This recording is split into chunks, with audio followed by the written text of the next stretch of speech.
Γεια σας παιδιά, Βαγγέλης εδώ με καινούριο κανάλι. Αυτό είναι το κανάλι από το κινητό μου. Και όπως βλέπετε εδώ πέρα,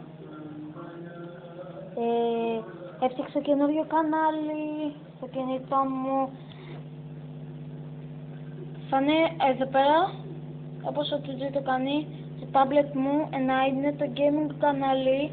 Και εδώ πέρα είναι το κανονικό κανάλι που θα σας μιλά και θα σας λέω πράγματα. Ναι. Τελικά το βίντεο που σας έλεγα πως θα κάνω gaming αυτή τη μέρα με τον Αναστάση, χθες τη Δευτέρα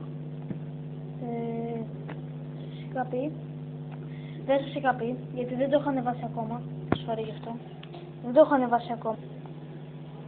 Και όπως βλέπετε εδώ πέρα, δεν το έχω ανεβάσει ακόμα και τώρα αύριο μπορεί, δεν είναι σίγουρο, δεν ξέρω βέβαια, μπορεί να κάνω gaming video. Yeah! Περιμένετε ένα λεπτό και Ευαγγέλιο.